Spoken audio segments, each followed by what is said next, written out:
Hello Gilbert, here's another video featuring Permaculture Dan. The following is an educational permaculture video presented by Warner's Tree Surgery featuring Daniel Lee Thompson at his home food forest in Gilbert, Arizona, sometime in April 2012.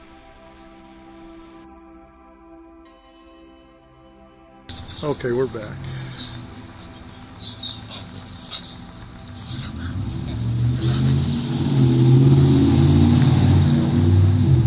Well, he likes your front yard. Oh yes, he definitely does. And he'll come, he or she'll come right up to us, right up to your face. She just wafted right through here.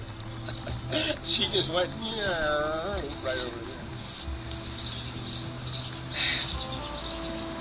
So 500 years, the Spanish, 1540, 1640, 1740. By 1740, the otter was extinct. Yeah, I'd heard a little bit about that. Yeah. 1830, the beaver is extinct. The Bill Williams, the great Bill Williams mountain man, that we named the Bill Williams River after, it happened about the early 1800s, about 1838. By then, they had wiped out the beavers in all of the Gila River basins.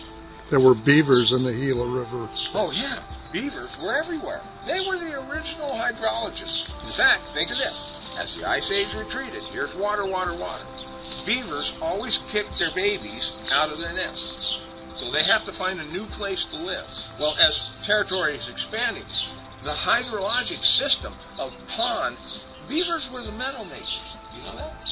They would take a creek, dam it up, and pretty soon they would take the immediate forest apart, which made their house and home.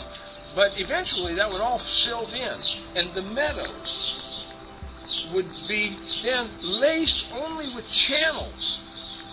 Just channels that the beaver had made, and a meandering, deep, clean, crystal clear creek filled with this. And they would do that over and over and over and over and over. Some of the dams were as big as like 5 miles wide. Strong enough so that the conquistadors could actually ride their horses over the tops of the beaver dams. And in fact, the expedition coming up the San Pedro River, get this, they started up the San Pedro River knowing that they got to go north.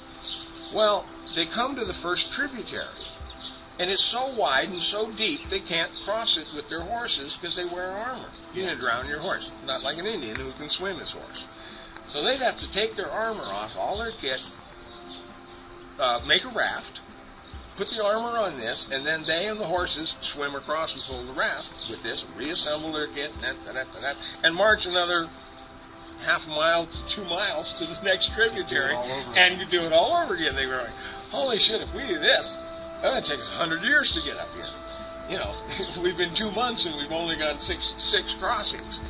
So they ran up to the foothills where they could see the San Pedro. And each one of these little foothill areas was a meandering creek that they could cross on the beaver dams.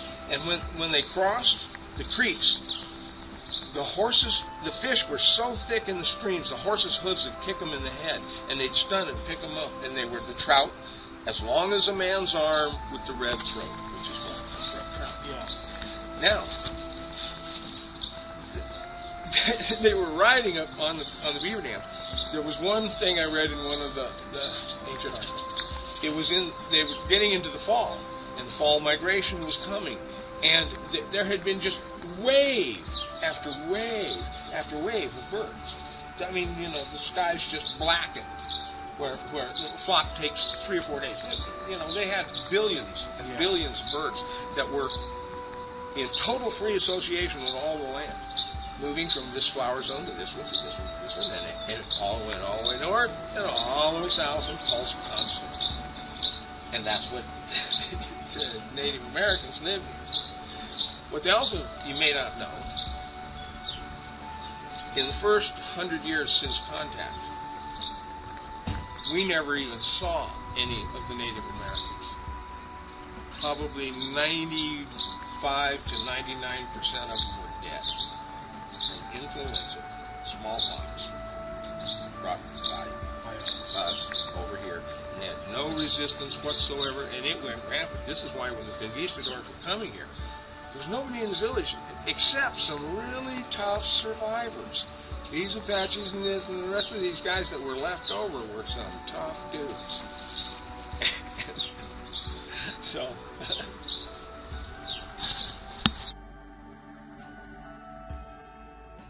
This video was made in Gilbert, Arizona. The person talking is Dan Thompson. Dan can be reached at 480-688-3335.